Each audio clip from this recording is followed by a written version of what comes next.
अस्सलाम वालेकुम। उम्मीद करता हूँ आप सब खैरियत से होंगे। हम लोगों ने आज स्टार्ट करनी है चैप्टर 3 की रिव्यू एक्सरसाइज। इसमें सबसे पहले हमारे पास एमसीक्यूज़ आ रहे हैं। सबसे पहला एमसीक्यूज़ लिखा हुआ है the set builder form of the set 1/3 1/5 1/7 is कि इसकी हमारे पास सेट बिल्डर फॉर्म क्या बनेगी। ठीक हो गया। अब इसको देखते हैं। सबसे पहला काम होता है कि आप लोगों ने ना इसका सीक्वेंस देखना है। जैसे इसमें लिखा हुआ है 1/n, यानी कि बिलोंग कर रहा है होल नंबर से। जब यानी कि सबसे पहले 1/0, फिर 1/1, 1/2, 1/3, इस तरह करके।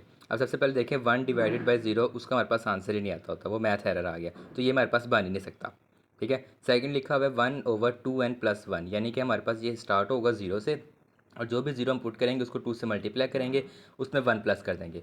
जैसे कि 2 को 0 में पहले किया तो 2 0 था 0, 2 में 1 प्लस किया 1, और फिर हमारे पास पहला बन जाएगा 1/1। 1/1 हमारे पास बनता है 1/1 1। तो पहला वाला बन गया 1। उसके बाद हम इसमें 1 पुट करेंगे, 2 1 ज़ा 2, 2 + 1 3। दूसरा बन जाएगा 1/3। फिर बन जाएगा 2 2 ज़ा 4, 4 + 1 5, 1/5। फिर इसी तरह 2 3 ज़ा 6, और 6 + 1 7/5। तो ये हमारे पास सेकंड वाला ऑप्शन इसका बन जाएगा। सेकंड लिखा हुआ है if A equal to empty set then power set of A is. हमें पता है कि कोई भी सेट आ जाए ना, उसका एक सबसेट बनता है, वो होता है एम्प्टी सेट। तो हमारे पास दिया ही एम्प्टी सेट है, तो हम लोग इसको एक ब्रैकेट के अंदर लगा देंगे। ये आप सिंपल ब्रैकेट लिख दें या फिर इन दो ब्रैकेट्स के दरमियान में 5 लिख दें, तो वो हमारे पास इसका सबसेट बन जाएगा। तीसरा लिखा हुआ है इफ़ यू 1 2 3 4 5 ए है 1 2 3 और बी है 3 4 5। तो हम लोगों ने फाइंड करना है यूनिवर्सल सेट में से ए इंटरसेक्शन बी।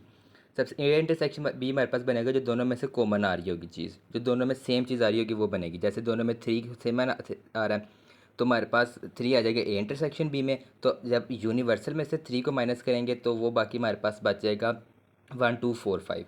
तो हमारे पास इसका पहला वाला ऑप्शन बन जाएगा 1 2 4 5। अब ऑप्शन नंबर 4 हमारे पास लिखा हुआ है if A and B are overlapping set then A minus B की जो तादाद बनेगी n इज़ इक्वल टू क्या होगा। तो वो हमारे पास बनेगा कि जब दो सेट में से कोई चीज़ कॉमन निकलेगी ना, उसको हम लोग पहले सेट में से माइनस कर देंगे। ठीक हो गया। हम लोगों ने जैसे पहले किए थे ए माइनस बी वो बोल रहा है ना मैं, तो वो हमारे पास बनेगी जो दो सेट में से कॉमन आ रहा है ना, जैसे ए माइनस बी है, इसमें से लेट्स सपोज हमारे पास कॉमन आ रहा है 3 आ रहा था, तो उसको हम लोग ए सेट में से माइनस कर देंगे, तो वो हमारे पास बन जाएगा। जैसे ये देखें 1 2 3 में से 3 कॉमन निकला था ना, तो इस 3 को हम लोग ए सेट में से जब माइनस कर देंगे, पीछे हमारे पास बच जाएगा 2।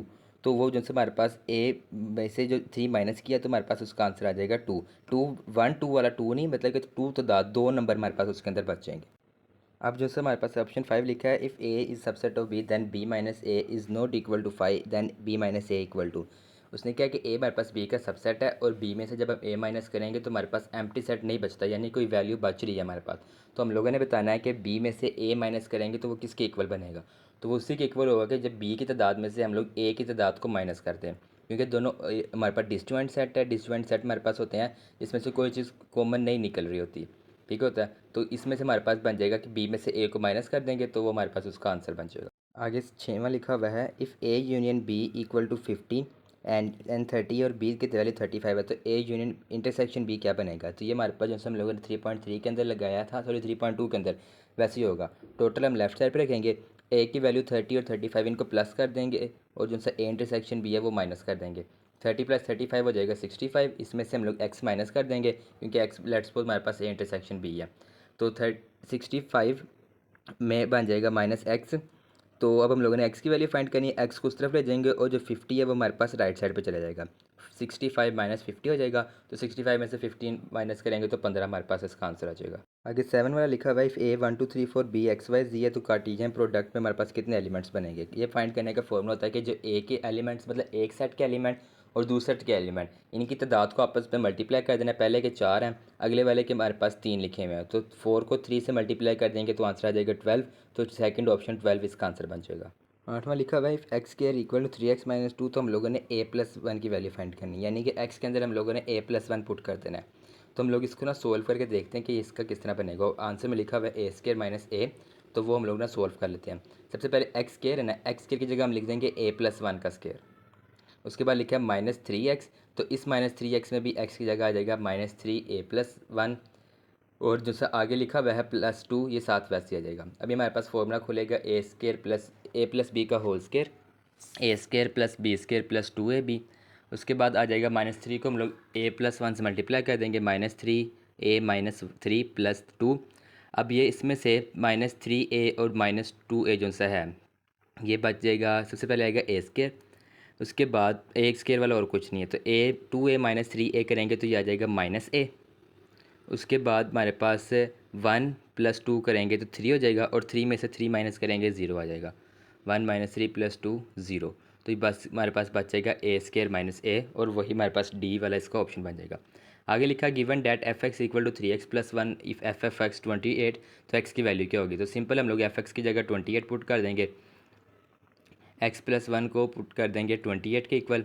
अब x की वैल्यू फाइंड करनी है, 3x इस तरफ, फिर 28 के साथ -1 हो जाएगा, तो 3x = 27। और x की वैल्यू फाइंड करनी है तो 3 जाके डिवाइड हो जाएगा, 27 को 3 पे डिवाइड करेंगे तो हमारे पास आ जाएगा 9, तो इसका आंसर बन जाएगा 9। ठीक हो गया। 10वां लिखा हुआ है लास्ट इसका, let a = 1 to 3 and b = ab, two non empty set then. हमारे पास दो नॉन एम्प्टी सेट है, यानी कि दोनों के अंदर वैल्यूज़ हैं। तो f(a) to b B F function जिसमें से उसकी लिखी हुई है 1a 2b और 3b, then which of the following statement is true. तो हम लोगों ने बताया ना इसमें से कौन सा ट्रू है, तो ये हमारे पास बन रहा है सरजेक्टिव फंक्शन। सरजेक्टिव फंक्शन हम लोगों ने पहले पढ़ा था, यहाँ पर लिखा होगा सर, ये लिखा हुआ है सरजेक्टिव फंक्शन, जिसमें हमारे पास b के सारे एलिमेंट्स यूज़ हो रहे होंगे और a के साथ कोई भी एलिमेंट रिपीट नहीं हो रहा होगा। तो उसमें आप देख लें कि b वाले सारे एलिमेंट्स जो से हैं वो हमारे पास यूज़ हो रहे हैं, जैसे m1 और m2 यहाँ इसमें दोनों यूज़ हो रहे हैं। उस वाले के अंदर हमारे पास b के जितने एलिमेंट्स लिखे हुए थे, कौन कौन से भला, a b, वो तीनों दोनों यूज़ हो रहे हैं, और a के भी सारे एलिमेंट्स हमारे पास b के साथ कनेक्ट हैं, तो ये हमारे पास बन जाएगा एक सरजेक्टिव फंक्शन। उसके बाद क्वेश्चन नंबर 2 लिखा हुआ है, हमने इन सबको ना टेबुलर फॉर्म के अंदर लिखना है। ये जितने भी लिखे हुए हैं इन सबको टेबुलर फॉर्म में लिखा है, डिस्क्रिप्टिव या सेट बिल्डर में लिखे होंगे, इसको हम अब टेबुलर फॉर्म में कन्वर्ट करते हैं। सबसे पहला लिखा हुआ है X such that x = 2n, और n की वैल्यू जो है वो नेचुरल नंबर है, यानी कि 1 से स्टार्ट हो रही है। तो जो भी नंबर आएगा उसको 2 से मल्टीप्लाई करते जाना है, और उसको हम लोगों ने नीचे लिख देना है। और स्टार्ट हम लोगों ने किससे करना है, 1 से, क्योंकि नेचुरल नंबर 1 से स्टार्ट होते हैं। सबसे पहले आएगा 2 × 1 = 2, ठीक है, 1 को 2 से किया 2, फिर 2 को 2 से करेंगे तो 4, फिर 2 को 3 से करेंगे तो 6, उसके बाद 4 के साथ किया 8, और इस तरह ही आगे चलता जाएगा, क्योंकि नेचुरल नंबर स्टॉप नहीं होते।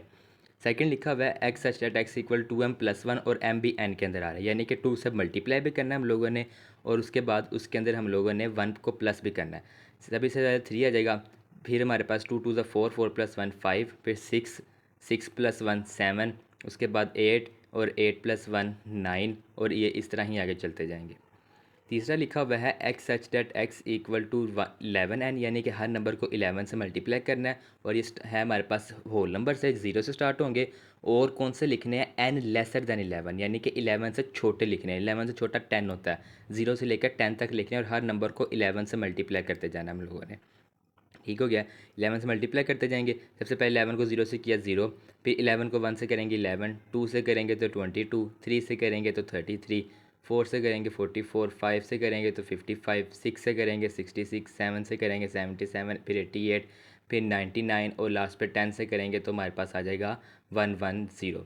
तो ये हमारे पास बन जाएगा थर्ड वाला। फोर्थ लिखा हुआ है X such that x belongs to even number and, कौन से, जो 4 से बड़े हों और 6 से छोटे हों। तो इवन नंबर होते हैं जो 2 के टेबल में आते हैं, तो 4 से बड़ा और 6 से छोटा हमारे पास कोई इवन नंबर नहीं होता। 4 के बाद डायरेक्टली 6 आता है, तो हमारे पास ये एक 5 बन जाएगा, एम्प्टी सेट, कि कोई भी इस तरह नहीं आ रहा। फिर लिखा है X such that belongs to odd number, और ओड नंबर कौन से, जो 5 और 5 से बड़े हों और 7 से छोटे हों। तो 5 या 5 से बड़ा हमारे पास एक इवन नंबर बनता है, और वो होता है 5, सॉरी ओड नंबर बनता है। ठीक हो गया, 5 से बड़ा है, और 5 भी बीच में शामिल होगा। आगे लिखा हुआ है X such that x belongs to rational number. Rational number कौन से, जो कि x के इक्वल टू 2 हो, यानी कि हम लोगों ने यहाँ से x की वैल्यू निकालनी है। x की वैल्यू निकालने के लिए इसके ऊपर स्केयर हम दोनों तरफ पे अंडर रूट ले लेंगे, तो x का आंसर आ जाएगा √2। ठीक है, क्योंकि दोनों पे स्केयर था, हम लोगों ने अंडर रूट ले लिया। अब अंडर रूट 2 जब हम लोग करते हैं तो उसका आंसर हमारे पास पॉइंट्स में आता है, और ये स्टॉप नहीं हो रहा, पॉइंट के बाद चलता जा रहा है। हमने रैशनल नंबर पढ़े थे जो पॉइंट के बाद स्टॉप हो जाते हैं, तो ये हमारे पास एक 5 बन जाएगा, मतलब यानी कि कोई भी ऐसा नंबर नहीं है।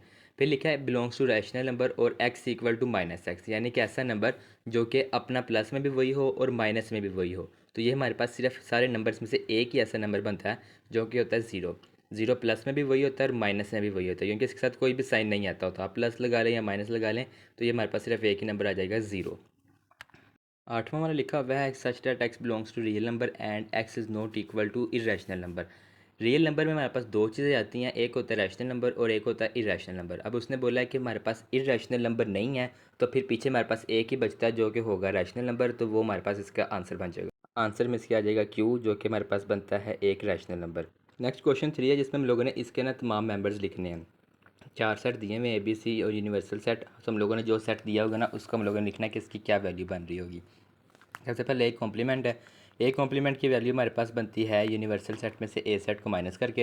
यूनिवर्सल सेट की वैल्यू है 1 से लेकर 10 तक, वो लिख लेंगे पहले। और इसमें से हम लोगों ने माइनस करनी है ए सेट की वैल्यू, जो कि बन रही है 2 4 6 8 10।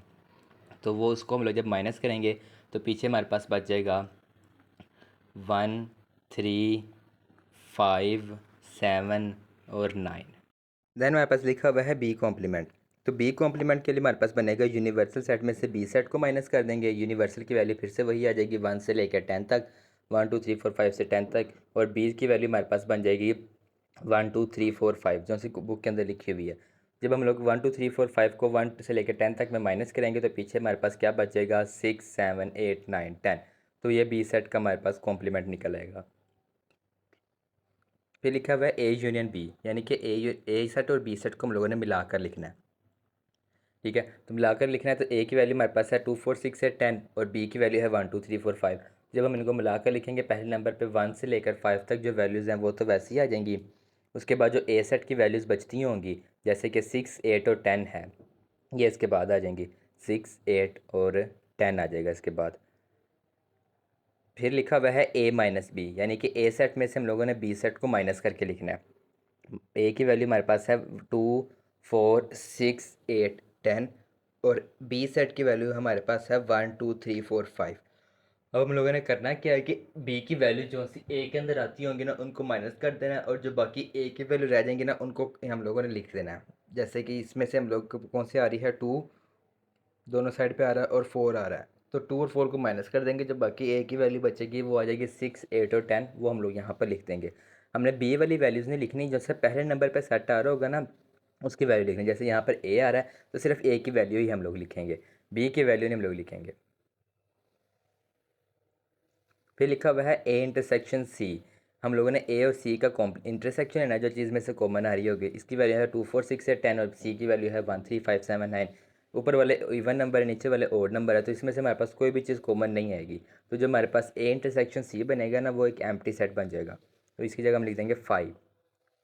ठीक है, नेक्स्ट लिखा हुआ है हमारे पास A complement intersection C complement. A का और सी का हम लोगों ने कॉम्प्लीमेंट लेना है। ए का कॉम्प्लीमेंट निकल आया हुआ है 1 3 5 7 9, इसको वैसे ही लिख लेंगे।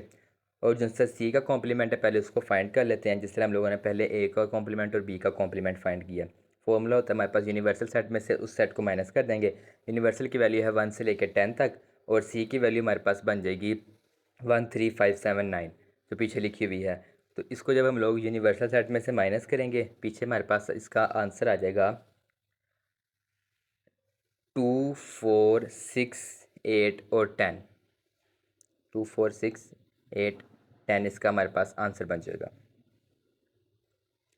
ठीक है, फिर जब हम लोग इन दोनों सेट में से इंटरसेक्शन ले लेंगे तो हमारे पास आंसर आ जाएगा 1 3 5 7 9 और 2 4 6 8 10। इसको जब हम लोग इकट्ठा करके लिख देंगे तो हमारे पास पीछे बच जाएगा 5।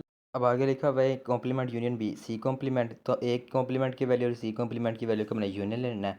ए कॉम्प्लीमेंट है 1 3 5 7 9 और सी कॉम्प्लीमेंट की वैल्यू हमारे पास लिखी हुई है 2 4 6 से 10। तो ये कंप्लीट हमारे पास बन जाएगा 1 से लेकर 10 तक वैल्यूज़, क्योंकि ऊपर वाले ओड है नीचे वाले इवन है, तो जब हम इनको इकट्ठा करके लिखेंगे तो 1 से लेकर 10 तक इन सब को तरतीब वाइज लिख देंगे।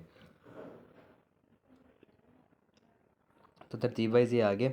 उसके बाद नेक्स्ट लिखा हुआ है ए कॉम्प्लीमेंट यूनियन सी। हमने सिर्फ ए कॉम्प्लीमेंट का सी के साथ यूनियन लेना है। तो ए कॉम्प्लीमेंट हमारे पास बन रहा है 1 3 5 7 9 और सी भी हमारे पास बन रहा है 1 3 5 7 9। तो जब इनको इकट्ठा करके लिखेंगे तो ऑब्वियसली हमारे पास 1 3 5 7 9 ही बचेगा। ठीक हो गया, तो ये हमारे पास इसका आ जाएगा 1 3 5 7 9। अब आगे लिखा हुआ है यू कॉम्प्लीमेंट। यू कॉम्प्लीमेंट का मतलब है कि यूनिवर्सल सेट में से यूनिवर्सल सेट को ही माइनस कर देना है। तो यू माइनस यू जब करेंगे एक कंप्लीट सेट में से दूसरा कंप्लीट सेट माइनस कर देंगे तो हमारे पास पीछे कोई सेट बचेगा नहीं, तो वो आ जाएगा एम्प्टी सेट। ठीक हो गया, ये हमारे पास आ गया यू कॉम्प्लीमेंट। क्वेश्चन नंबर 4 लिखा हुआ है फाइंड सिंगल सेट्स, हम लोगों ने इनके ना सिंगल सेट फाइंड करना है। सिंगल सेट का मतलब है कि ये सेट हमारे पास किसके इक्वल बनेंगे, और कुछ क्वेश्चंस के अंदर अगर हमारे पास ज़रूरत पड़ेगी तो हम लोगों ने उनकी वेन डायग्राम भी बना देनी है। पहला लिखा हुआ है ए कॉम्प्लीमेंट, तो ए कॉम्प्लीमेंट हमारे पास होता है यूनिवर्सल में से ए को माइनस कर देंगे। इसके लिए अब हम लोग ना एक वेन डायग्राम बनाते हैं ताकि हमारे पास सोल्व करने में आसानी हो जाए। ये वेन डायग्राम आ गई, बाहर हमारे पास आएगा यूनिवर्सल सेट और अंदर ए की सेट है ए, तो हमारे पास अंदर आ जाएगा ए सेट। तो अब हमारे पास यूनिवर्सल बाहर वाला एरिया आ गया और ए हमारे पास अंदर वाला एरिया आ गया। ए कॉम्प्लीमेंट फाइंड करना है, यूनिवर्सल में से ए वाले एरिया को माइनस कर देना है, तो हमारे पास सारा बाहर वाला बच जाएगा। ए नहीं आएगा, ए को छोड़ देंगे तो बाकी जो सब बचेगा वो हमारे पास ए कॉम्प्लीमेंट बचेगा। आगे लिखा हुआ है ए इंटरसेक्शन यूनिवर्सल सेट, तो ए का जब हम लोग यूनिवर्सल सेट के साथ कॉम्प्लीमेंट लेंगे, यानी कि ये हमारे पास ए की वैल्यू है 1 2 3 से लेकर 10 तक, और यूनिवर्सल की 1 से 10 तक, और ए की है 2 से 10 तक। ठीक है ना, सारे इवन नंबर। तो हमारे पास में से कॉमन कौन से निकलेंगी, ए वाली वैल्यूज़, तो ये हमारे पास ए के इक्वल आ जाएगा। ठीक हो गया, ए और यूनिवर्सल का इंटरसेक्शन ए के इक्वल आ गया। फिर ए और यूनिवर्सल सेट का यूनियन है, तो हमारे पास ए की वैल्यू बन जाएगी 2 4 6 से 10, और इसका जब हम लोग 1 2 3 के साथ यूनियन लेंगे तो हमारे पास टोटल वैल्यूज़ आ जाएंगे 1 से लेकर 10 तक। तो ये हमारे पास बन रहा है यूनिवर्सल सेट, तो इसकी जगह हमारे पास आ जाएगा ए यूनियन यूनिवर्सल सेट के इक्वल आ जाएगा। फिर लिखा हुआ है ए का हम लोग एक एम्प्टी सेट के साथ जब यूनियन लेंगे, तो वैसे ये सेट वैसे ही एम्प्टी है, तो हमारे पास सिर्फ जो सब बचेगी वो ए की वैल्यूज़ ही बचेंगी, भला वो एक ही क्यों ना वैल्यू हो, तो हमारे पास सारी ए की वैल्यूज़ आ जाएंगी। तो जब हम लोग एक एम्प्टी सेट के साथ इंटरसेक्शन लेंगे, दोनों खाली सेट हैं, तो इनमें से कोई चीज़ कॉमन निकलेगी ही नहीं, क्योंकि दोनों एम्प्टी सेट है, तो इसका हमारे पास आंसर भी एम्प्टी सेट ही बन जाएगा। ठीक हो गया, ये हमारे पास इसके 4 पार्ट्स है जो हम लोगों ने सोल्व कर लिए हैं। फिर क्वेश्चन 5 लिखा हुआ है कि हम लोगों ने A minus B equal to A union B का कॉम्प्लीमेंट, ये हम लोगों ने प्रूव करना है। हम लोग इनको अलग अलग भी प्रूव कर सकते हैं, वेन डायग्राम बना के हम इनको प्रूव करना है। इनको अलग अलग भी प्रूव कर सकते हैं कि left hand side right hand side बना के इस तरह ही कर लेते हैं। दो सेट हैं, हम लोग लेट्स सपोज कर लेते हैं कि दोनों ओवरलैपिंग सेट है, यानी कि इनमें से कोई चीज़ कॉमन निकल रही है। पहले हम लोग लेफ्ट हैंड साइड की बना रहे हैं, बाद में बनाएंगे राइट हैंड साइड की। सेंटर वाला पोर्शन हमारे पास वो पोर्शन जो ए और बी का दोनों का कॉमन आ रहा है, तो हम लोगों ने पहले ए माइनस बी करना है, यानी कि ए की वैल्यू में से सारी बी की वैल्यूज़ को माइनस कर देना है। तो पीछे हमारे पास कौन सा सेट बचेगा, सिर्फ ए वाला सेट, बाहर वाला सेट सारा आ जाएगा। ठीक हो गया, और ये हमारे पास बच गया ये, और जब हम लोग ए के में से बी को माइनस करेंगे तो हमारे पास जो सा ए वाली वैल्यू है वो भी साथ आ जाएगी, क्योंकि बी वाला हमारे पास कंप्लीटली तौर पर माइनस हो चुका हुआ है। तो जो ए की वैल्यू है वो बच जाएगी, कॉमन वाली भी नहीं हमारे पास बचेगी, सिर्फ जो ए वाले बच रहा है ना वो बचेगा। ये हमारे पास लेफ्ट हैंड साइड। फिर राइट हैंड साइड को बनाते हैं। राइट हैंड साइड बनाने के लिए भी हमारे पास एक वेन डायग्राम बनेगी, उसके अंदर दो सेट आएंगे जो कि ओवरलैप कर रहे होंगे आपस में, यानी कि इनमें से कोई चीज़ कॉमन बन रही होगी। ठीक हो गया, अब ये लिखा हुआ है ए यूनियन बी कॉम्प्लीमेंट, तो बी कॉम्प्लीमेंट का मतलब है कि बी की वैल्यू को माइनस कर देना है, बाकी सारी हमारे पास आ जाएंगी। तो बी की वैल्यू को जब हम लोग माइनस करेंगे तो बाकी सारा हमारे पास एरिया बाहर वाला आ जाएगा, और जो ए का एरिया बच रहा होगा वो आ जाएगा। यानी कि ये वाला सेट हम माइनस कर रहे हैं, इसको ख़त्म करके बाकी जो चीज़ बचेगी वो हमारे पास बचेगा ये बाहर वाला सारा एरिया।